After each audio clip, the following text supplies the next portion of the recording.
کہ ملک میں بسنے والے لوگوں کے ایک طبقے سے اور طبقے کے طریقۂ عمل سے ہم کو اختلاف ضرور ہے،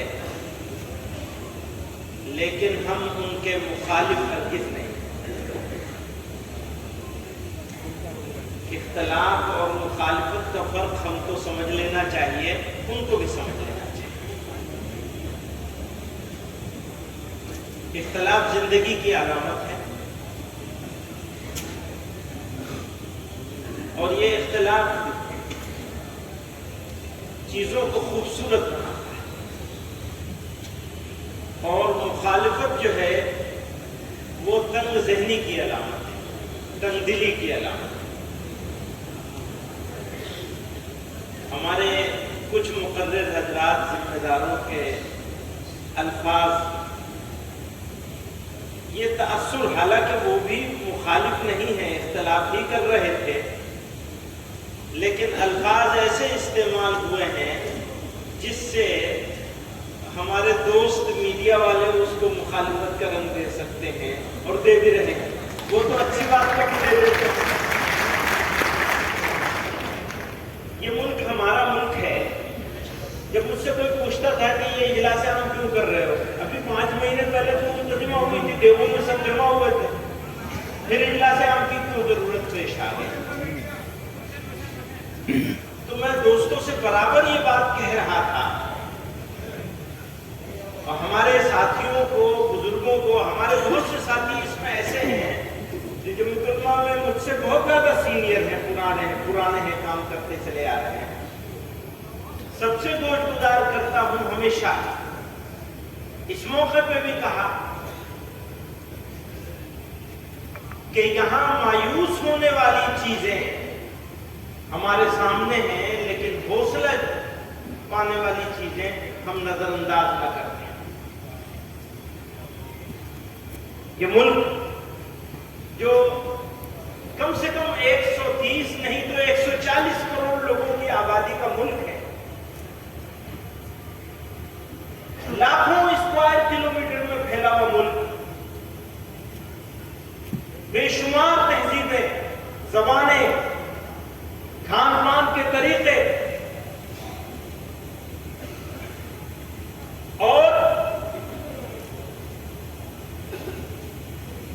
انداز، سوچنے کے انداز الگ الگ ہونے کے باوجود یہ ملک جڑا ہوا ہے ایک ساتھ۔ اور مسلمانوں کا اس میں بڑا کردار ہے۔ یہ خیال کہ ہم پاکستان چلے گئے ہوتے، یہ ہمیں بھیج دیا گیا ہوتا، یا یہ سوچنا کہ ہم نے تو اپنا حصہ لے لیا۔ ایک صاحب کہہ رہے تھے، میں کسی ویڈیو پہ دیکھ رہا تھا کہ اپنا حصہ بھی لے لیا، پھر سینے پہ مونگ ڈل رہے، اب ان کو یہ بھی چاہیے، اب ان کو یہ بھی چاہیے، اب ان کو یہ بھی چاہیے، اور یہ تو اولاد ہے ان کی، مسلمان بادشاہوں کا نام لے کے۔ میں کہنا چاہتا ہوں، جن کا کنیکشن ان کے ساتھ ہوگا تو انہوں نے اپنا دروازہ 1947 میں بند کر لیا، چلے گئے۔ میرا کنیکشن تو اس سرزمین کے ساتھ ہے، یہ میرا وطن ہے۔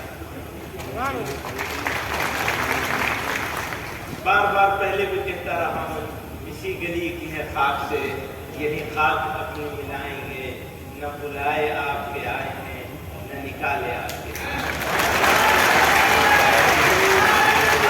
یاد رکھیے، اتنے بڑے ملک میں، اتنی بڑے تنوع میں، اتنی زیادہ الگ الگ طرح کی چیزوں میں ہونے کے باوجود، جس کو تکثیریت سے تعبیر کرتے ہیں اردو میں، اگر واقعات ہوں گے تو ان واقعات کو پوری سوسائٹی کا ریفلیکشن مان لینا، پورے سماج کا وہ سوچ مان لینا، یہ آپ کو ناکام کر دے گی۔ آپ کی کامیابی اس میں ہے کہ آپ پہچانیے کہ جو اس طرح کی حرکتیں کر رہے ہیں، اس طرح زبان بول رہے ہیں کیا وہ واقعی اکثریت میں ہے یا اقلیت میں ہے؟ اگر وہ اکثریت میں ہے تو ہمارا لب و لہجہ ان سے دوسرا ہوگا. یاد رکھیے گا، میں کل بھی یہ بات مجلس عاملہ میں کہی تھی، یہاں پوری بات تو دہراؤں گا نہیں، لیکن اس بات کو یاد رکھیے گا، ہمارے بزرگوں نے بوریے پر بیٹھ کر اس سلطنت کا مقابلہ کیا ہے جس کا سورج غروب نہیں ہوتا تھا. ایسا کیسے مان لیا کہ گھبرا جائیں گے؟ بلکہ یہ سمجھنا ہوگا کہ لڑائی کیا ہے اور لڑائی کس سے ہے. اس ملک میں بسنے والی میجورٹی سے ہمارا جھگڑا اختلاف نہیں ہے. ایک تو یہ سمجھیے کہ مخالفت کسی سے نہیں ہے ہماری. اب دوست لوگ اس کے بعد پوسٹ چلائیں گے طرح طرح کے چینلوں پر، الگ الگ جگہوں پر، کہ انہوں نے کہا ہمارا کسی سے مخالفت نہیں ہے. ہاں، ہماری کسی سے مخالفت نہیں ہے. نوٹ کر لیجئے، اس کو بار بار کہنا چاہتا ہوں، ہمارا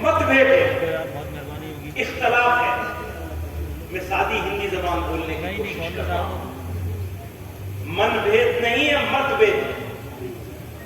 اور وہ بہت چھوٹی اقلیت میں ہے. اس ملک کی اکثریت ایسی ہے جو آپ کو ذلیل اور رسوا اور بے عزت نہیں کرنا چاہتی، آپ کے ساتھ کھڑے ہونے کو تیار ہے. اس کے لیے جمعیت علماء نے پالیسی بنا کر باقاعدہ منظم طریقے سے کام شروع کیا ہے. وہ سدبھاونا منچ کا ہے. ابھی سدبھاونا منچ کی تجویز آپ حضرات کے سامنے آئے تو میں سب لوگوں سے یہ شکایت کرنا چاہتا ہوں آپ سے کہ پچھلے 5 مہینوں سے سدبھاونا منچ کا کام منظم طریقے سے چل رہا ہے، لیکن اس کے اوپر توجہ اس طرح نہیں ہو رہی ہے جس طرح ہونی چاہیے. وہ اکثریت جو آپ کی مخالف نہیں ہے، آپ کو اس کو ہر حال میں اپنے ساتھ جوڑنے کے لیے گھٹنے دیکھ کر طاقت لگانی ہے. اور جو اقلیت ہے وہ چھوٹی سی اقلیت ہے جو دشمنی پر آمادہ ہے اور بےہودگی پھیلا رہی ہے، زبانی طور پر بھی، جسمانی طور پر بھی. ہاں، اس کا اقرار کرنا پڑے گا کہ پچھلے کچھ سالوں میں انسیڈنٹس بڑھ گئے ہیں. اور اسی کے ساتھ یہ بات ضرور کہنی پڑے گی کہ سرکار نے اور انتظامیہ نے، ایڈمنسٹریشن نے ان واقعات کا اوپر جس طرح سے عمل کرنا چاہیے تھا، ان کی دستوری ذمہ داری تھی، اس ذمہ داری کو پورا نہیں کیا ہے. اور سرکاریں بھی خاموش تماشائی بنی بیٹھی رہی. تو نہ انتظامیہ، نہ ایڈمنسٹریشن، سرکار، اور کچھ ملی جلی شکایت عدلیہ سے بھی وہ ہے.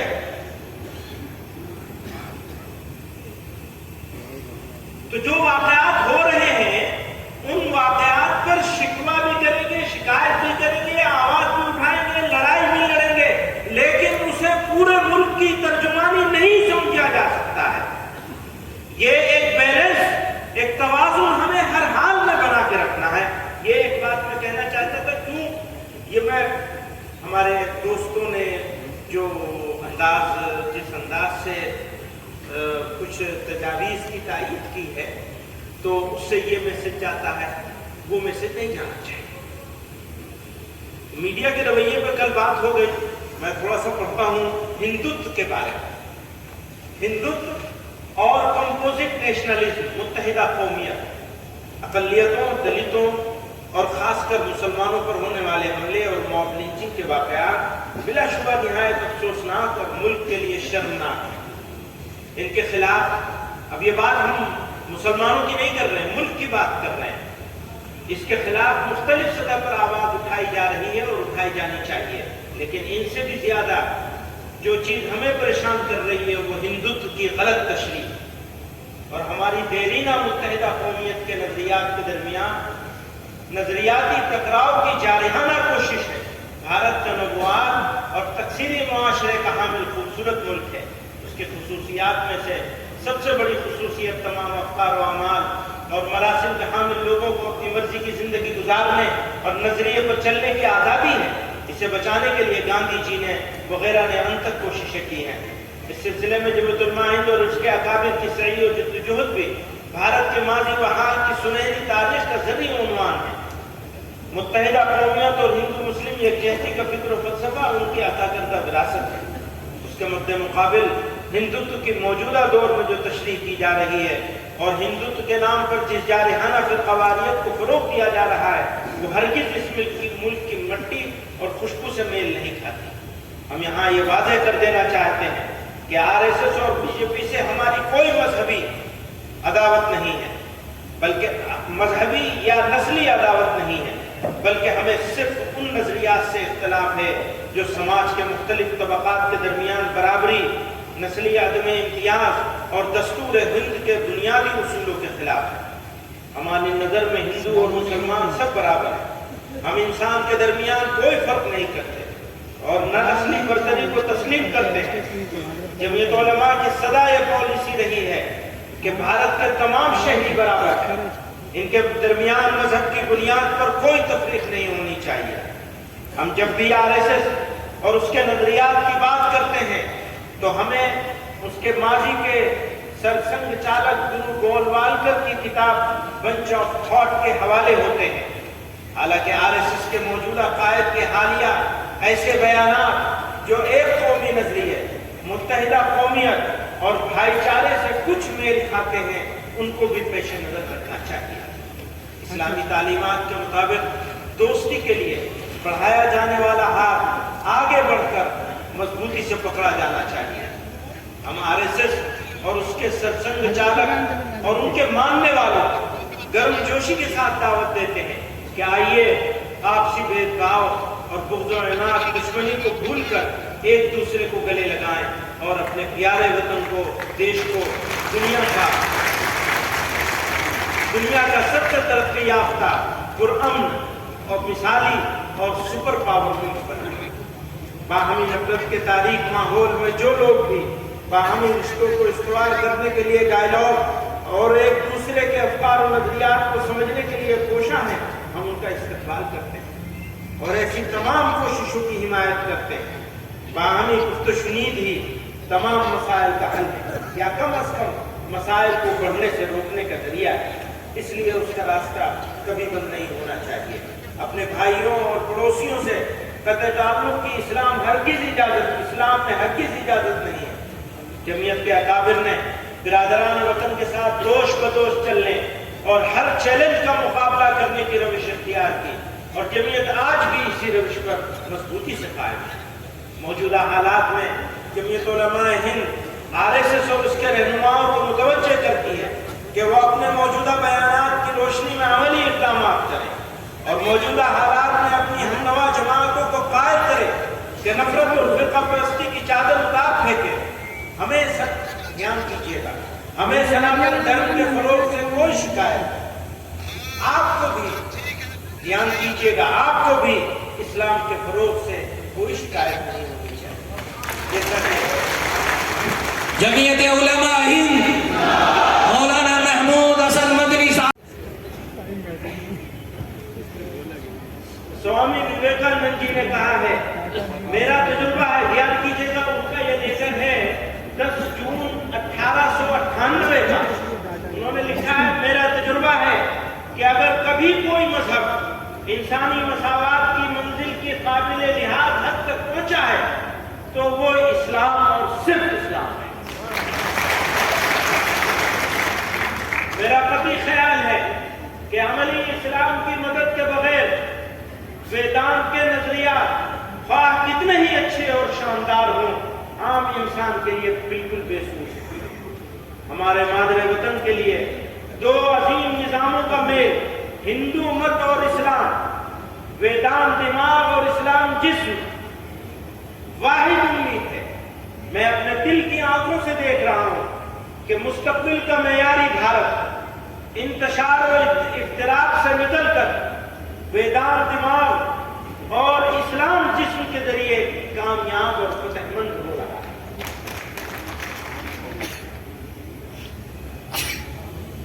پیشوایان مذاہب کا احترام، نفرت انگیز اور گستاخانہ بیانات، مضامین و نعرے جو پیشوایان مذاہب کی شان میں لکھے یا لگائے جاتے ہیں، وہ کے شان میں گستاخی کے لیے لکھے یا لگائے جاتے ہیں، وہ مسلمانوں اور ملک کے دیگر باشعور افراد اور گروہوں کے لیے سوغان روح ہیں۔ مسلمان جو تمام برگزیدہ انسانوں کے احترام کو جزء ایمان سمجھتے ہیں، جب وہ اس ذات اقدس کے بارے میں جس نے تمام پاک بازوں کی حفاظت و ناموس کا دست دیا، دھیان کیجیے گا، وہ اس ذات اقدس کے بارے میں جس نے تمام پاک بازوں کی حفاظت و ناموس کا دست دیا اور کبھی کسی خطے ملک یا انسانی گروہ میں جو بھی خدا کا برگزیدہ بندہ ہو اس کے احترام کو ایمان کا جزء لازم بتایا۔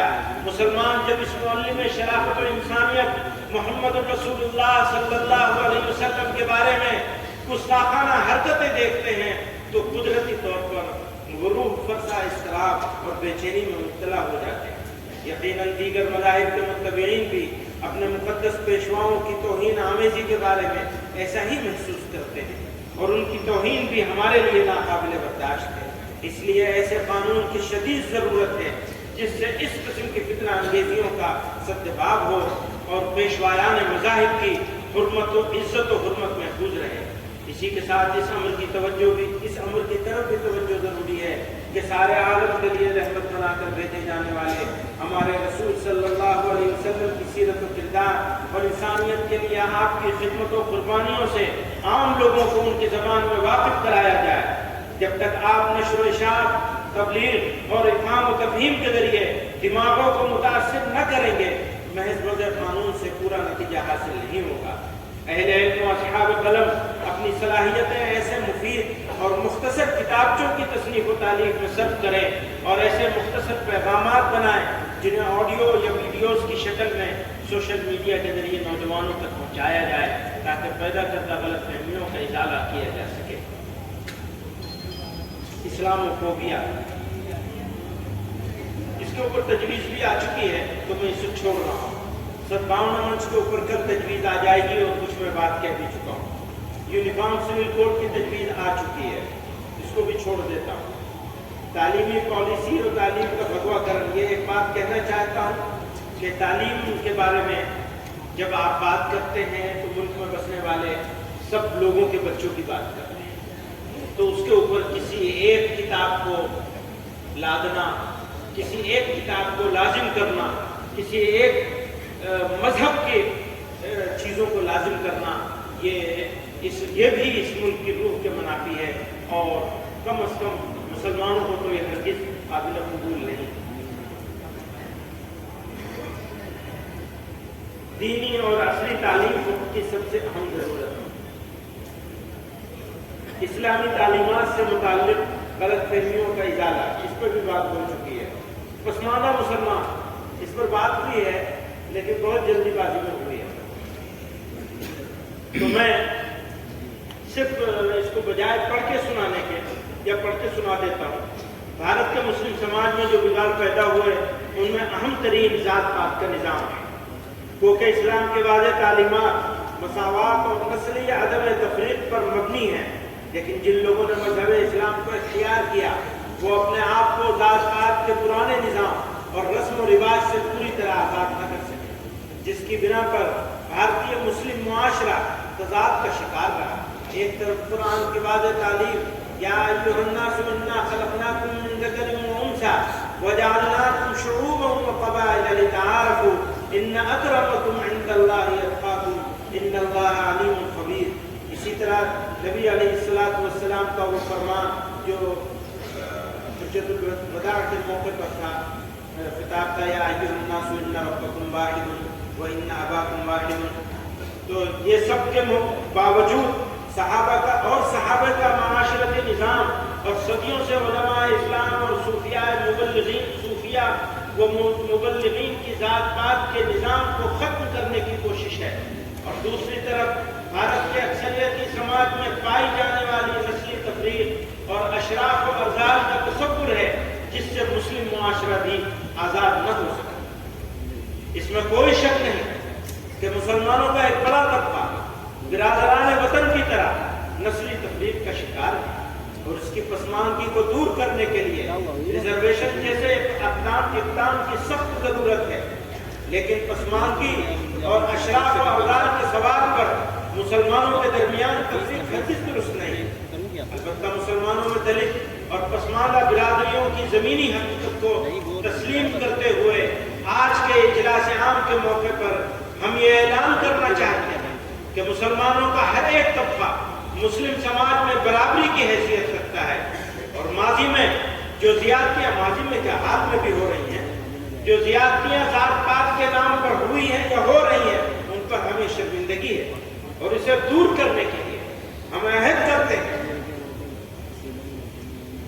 کہ ہم مسلمانوں میں معاشی، سماجی، تعلیمی ہر زاویے سے مساوات قائم کرنے کی ہر ممکن کوشش بروئے کار لائیں گے، اور پسماندہ مسلمانوں کو خصوصی مراعات، ریزرویشن اور سرکاری اسکیمیں دلانے کے لیے ہر ممکن جدوجہد کریں گے۔ سرکار، ہمارے ملک کی سرکار پسماندہ مسلمانوں کے سلسلے میں کچھ اعلانات کیے ہیں، ہم اس کا خیر مقدم کرنا چاہتے ہیں اور یہ کہنا چاہتے ہیں کہ دیر آیت درست ہے۔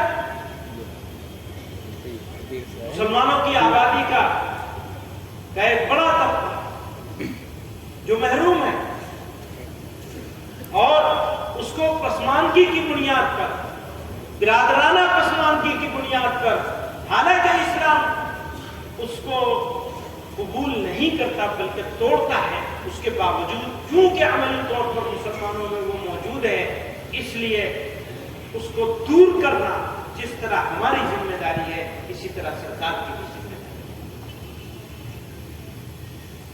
ملک کی معاشی صورتحال اور غربت میں اضافہ، ایک تصور یہ ہے کہ مسلمان تو اس ملک پر بوجھ بن گیا۔ وہ میں پڑھ کے سناؤں گا تو 2-3 صفحے ہیں، اس لیے چند باتیں کہہ دیتا ہوں، آپ لوگ اس کو پڑھیے گا ضرور۔ آپ کی نظر ہونی چاہیے ملک پر، ملک کے معاملات پر، ملک کے اقتصادی اکنومی کے تو صرف اس بر صغیر میں نہیں، اس ہمارے ملک میں صرف خلیج کے علاقے سے جو ریمیٹنس کہتے ہیں اسے، جو زر مبادلہ اس ملک میں آتا ہے، وہ ماہانہ کم و بیش 4-5 بلین ڈالر یا اس سے بھی زیادہ ہوتا ہے، کم نہیں ہوتا ہے، صرف خلیج سے جو آتا ہے، اور خلیج سے آنے والے حکومات میں سے کم از کم 70-75% حصہ مسلمانوں کا ہوتا ہے۔ یہ بات ہمیں کہنے کی کوئی ضرورت نہیں تھی، لیکن ماحول ایسا بنا دیا گیا ہے۔ اس ملک کی GDP میں ہمارے بنکر، ہمارے ہاتھ سے کام کرنے والے آرٹسٹ، چھوٹی چھوٹی چیزوں پہ کام کرنے والے اور بڑے بڑے صنعتیں قائم کرنے والے، ہر لحاظ سے ہماری آبادی کے تناسب سے چاہے نہ ہو لیکن دوسری اقوام سے کسی طرح کم نہیں، تمام محرومیوں کے باوجود کمزوری ہونا ہے۔ ابھی تو ایسا ہو گیا کہ انسپکٹر راج آ گیا، بڑی مشکل سے تو پیچھا چھوٹا تھا انسپکٹر راج سے۔ ہماری سرکار نے، موجودہ سرکار نے وہ انسپکٹر راج پھر لاگو کر دیا۔ یہ دوستی نہیں ہے۔ ہو سکتا ہے آپ سمجھ رہے ہو کہ آپ بہت اچھا کر رہے ہیں، لیکن ہم توجہ دلانا چاہتے ہیں کہ آپ اس صورتحال کو بدلنے کے لیے اقدامات کریں، اس کو روکیں، اس سلسلے کو جو انسپکٹر راج ہو رہا ہے، خصوصاً صنعت کاروں کے ساتھ اور کاروبار کرنے والے لوگوں کے ساتھ۔ اس کی پوری تفصیل لکھی گئی ہے یہاں اس خطبہ صدارت کے صفحہ 28 پر، کس طرح سے انڈسٹری کے لوگوں کے لیے کام کرنے والے، ریسرچ کرنے والے اداروں نے کیا کہا ہے، بزنس کے لیے کام کرنے والے ریسرچ والے اداروں نے کیا کہا ہے اور دنیا کیا کہہ رہی ہے. ٹھیک ہے, ہمارے لیے اطمینان کی بات ہے کہ 5th لارجسٹ اکانومی ہم ہیں. اللہ کا شکر ادا کرنا چاہیے کہ ہم اور ہمارا ملک 5ویں سب سے بڑی اکانومی بنا ہوا ہے. اگر وہ اعداد و شمار صحیح ہو, خدا کرے صحیح ہو, ہماری تو یہی تمنا ہے, خدا کرے صحیح ہو اعداد و شمار. ورنہ مسلمان آج کی تاریخ میں کاروبار کرنے والے لوگ جس تنگی میں ہیں, ابھی کلیگ پارلیمنٹ میں کہا ہے انہوں نے 2.25 لاکھ لوگوں نے اپنا پاسپورٹ وڈرا کیا ہے. اور کوئی سمجھدار بزنس مین جو ذرا حیثیت رکھتا ہے وہ ایسا نہیں ہے جس نے دنیا سے باہر اپنا بیک اپ پلان تیار نہ کر رکھا ہو. کیوں؟ یہ میں مسلمان کی بات نہیں کر رہا ہوں, یہ میں ملک کی اکانومی کی بات کر رہا ہوں, ملک کی پالیسی کی بات ہو رہی ہے. تو اس کی طرف ہماری سرکار کو توجہ دینی چاہیے.